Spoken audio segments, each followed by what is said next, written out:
Christian, nag-share ng gospel. Blessed evening, Mirna Bagsit.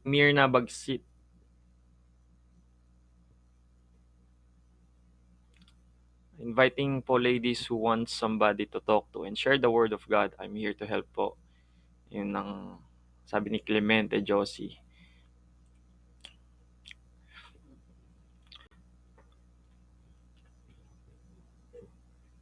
From Novaliches, Magnet Abundance. Ganda nung name niya. We are protected by the blood of Jesus. Regina Bea Aldea. At saka, sigurado ko nabalitaan niyo yung kumakalat na video, no, na tinatawag na darkness si Yahweh.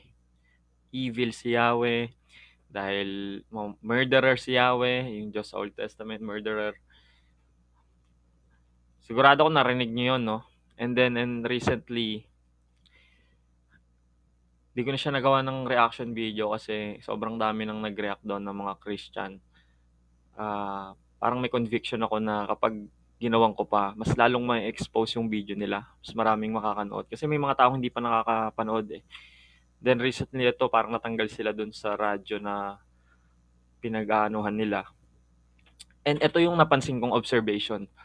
No, may napansin akong observation na merong mga Christian na hindi nila matanggap na yung dating paborito nilang pastor na pinapakinggan ay ngayon nagtuturo na ng mga false teaching ng mga heresy about Marcionism.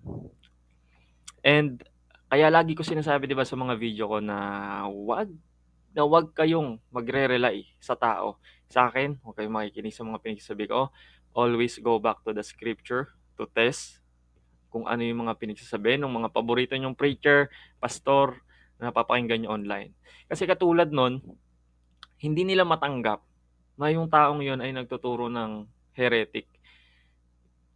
Parang na-offend sila. Mas na-offend pa sila na may nagko-call out doon. Kasi ang dami nag-call out na Christian doon eh. So kinall out siya na talaga namang false teaching yun eh. Tawagin ba namang na na-call out yung favorite niya ng pastor na yon.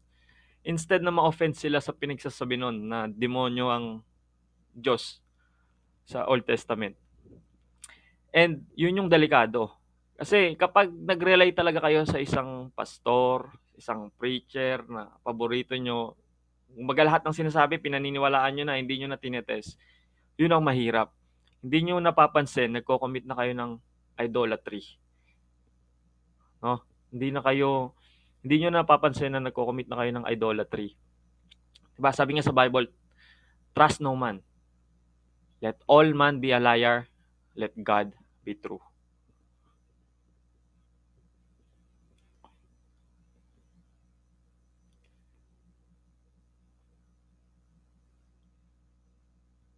Ako bilang isang Christian sa mga may ganitong panahon ay lalo akong nagkakaroon ng panahon na magbasa at magbulay-bulay.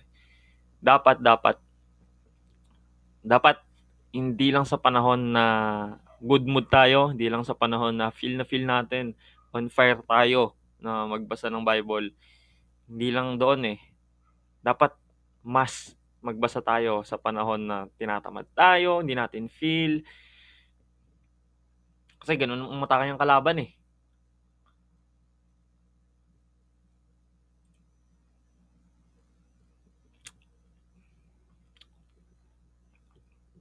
Keep on sharing the gospel. Yun ang importante.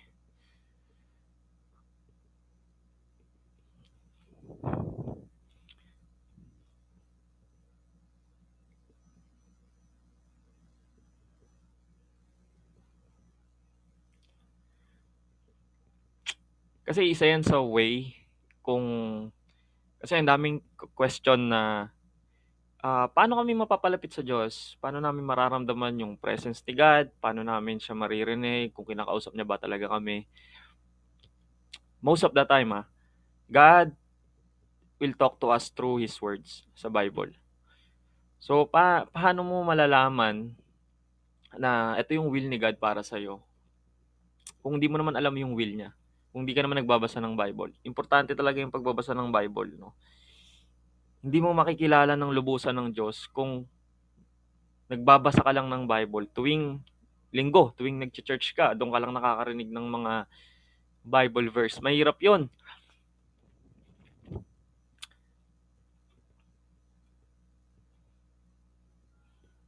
mahirap 'yun.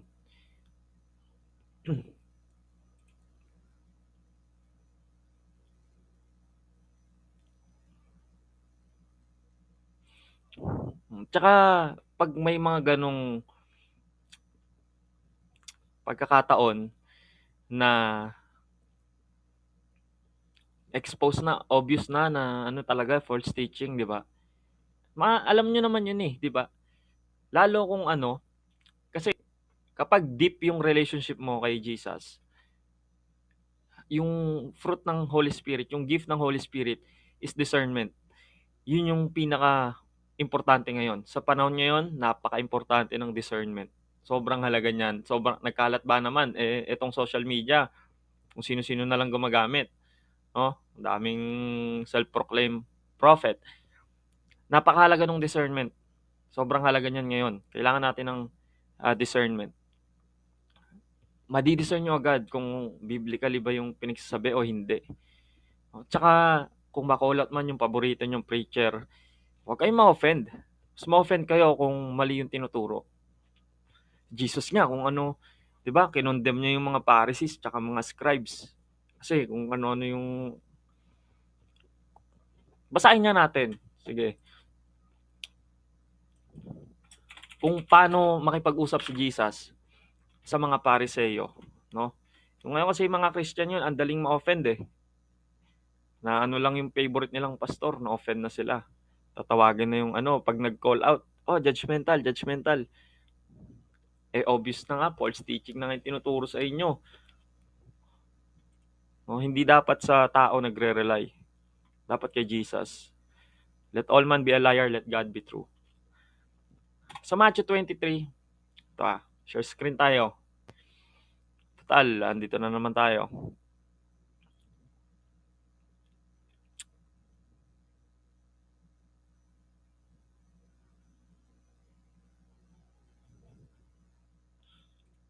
Hmm. Share. Sabihin nyo kung kita nyo yung screen babasahin natin. Kung paano makipag-usap si Jesus dito sa mga Pharisees at scribe. Para sa mga balat sibuyas ngayon na, ayan, kita nyo ba? Hindi pa ako nag-share ng screen.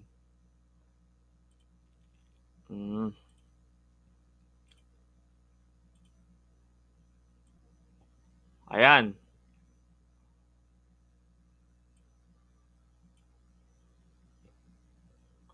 Kita, kita, kita. Kita. Kita na. Babasahin natin ngayon. Ha? Ngayon, ang bibilis ma-offend eh, di ba? May kinall out na favorite nilang pastor, na-offend sila. Tignan nyo kung paano magsalita si Jesus dito. Matthew chapter 23, a warning against hypocrisy. Then Jesus said to the crowds and to his disciples. Wait lang. Mali ako.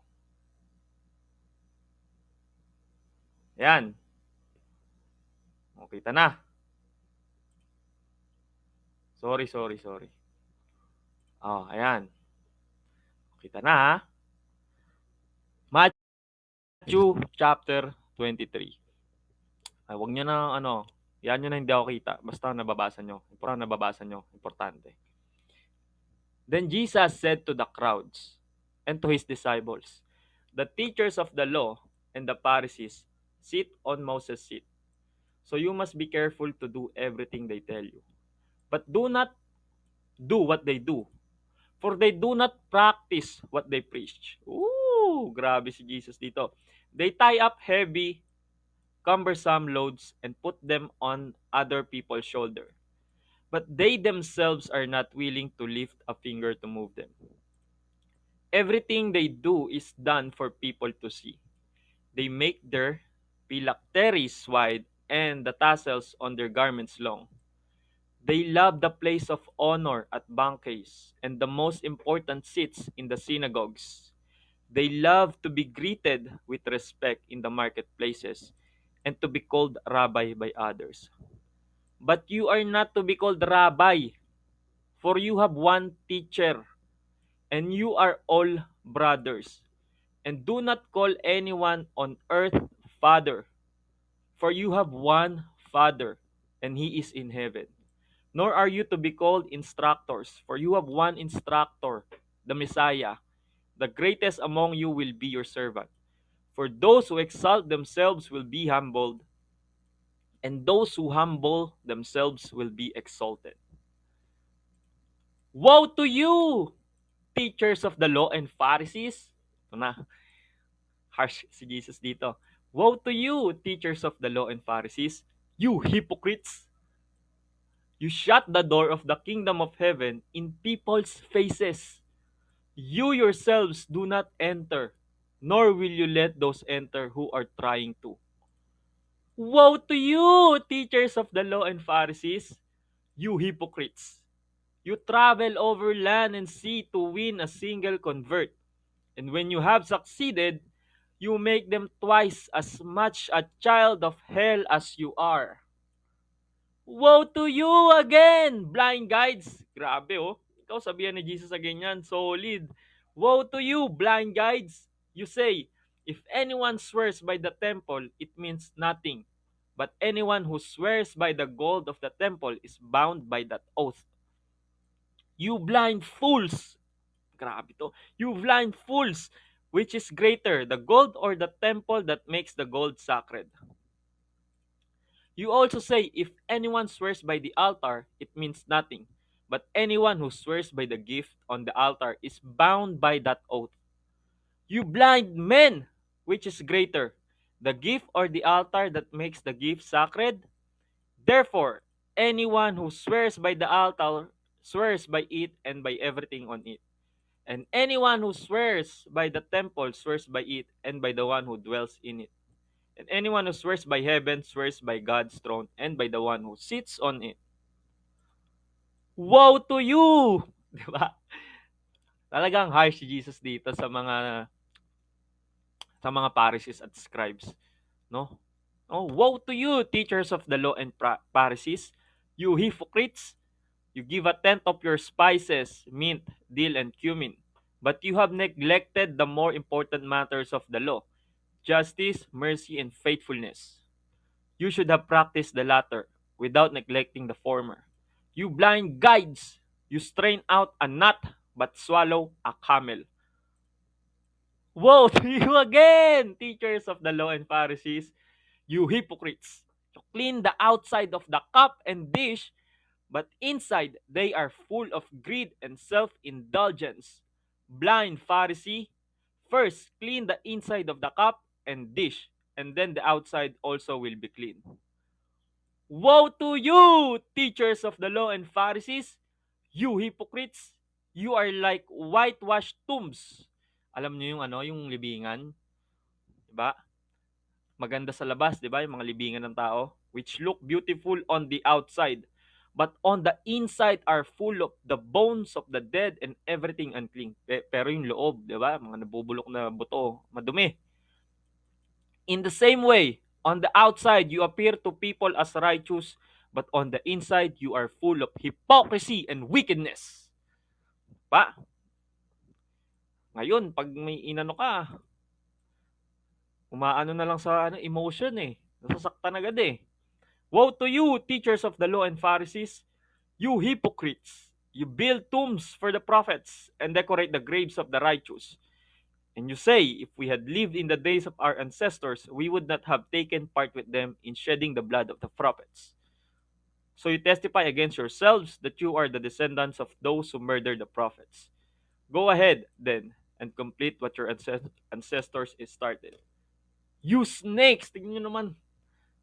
Tinawag ni Jesus, you snakes! You brood of vipers! How will you escape being condemned to hell? Therefore, I am sending you prophets and sages and teachers. Some of them you will kill and crucify. Others you will flog in your synagogues and pursue from town to town and so upon you will come all the righteous blood that has been shed on earth, from the blood of righteous Abel to the blood of Zechariah, son of Berechiah, whom you murdered between the temple and the altar. Truly I tell you, all this will come on this generation. So kita nyo kung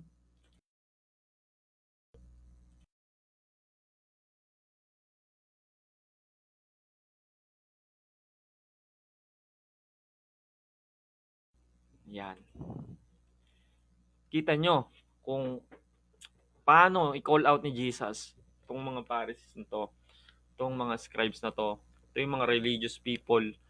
Ito yung mga religious people. Ito yung mga maalam sa law. Memorize nila yung Bible, yung scripture. Pero kinondemn sila ni Jesus, sinawag na hypocrites, you snakes, you brood of vipers. Kasi tayo ngayon, di naman sa lahat. May mga Christian nagbe-base sa emotion nila. So again, hindi dapat tayo nagbe-base Kailangan yung tinuturo ba sa atin itong mga favorite nating pastor is biblical or is it straight from hell? May mga turong ganun, straight from hell, talagang demonic talaga, di ba?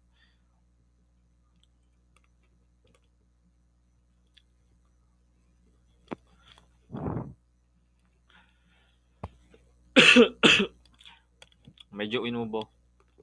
Kaagaling ko lang sa sakit, so bear with me.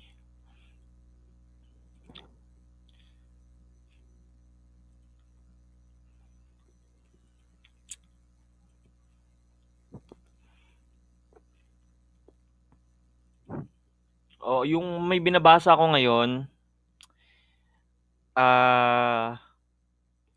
nakalimutan ko yung title eh. Basta maganda siya. Hindi siya Bible. Binigay lang sa akin.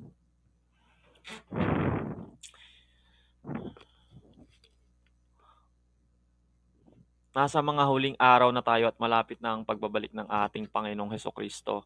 And dadami yung mockers, yung mga nangaasar sa atin na kala ko ba second coming na. Tagal-tagal na, hindi pa rin bumabalik yan 1990 ano pa sinasabi yan, hindi naman bumabalik. So nakasulat din yan na marami yung magiging mockers. Well, again, yung end of the world ay nangyayari araw-araw, no, for some people because they die. And if you die without accepting Christ in your life, then that's it. That's it for you. Wala nang second chance. Dalawa lang yan eh. Kung maabutan mo na bumalik si Jesus, tapos hindi mo siya tinatanggap bilang Lord and Savior, and kapag namatay ka without accepting Jesus as your Lord and Savior.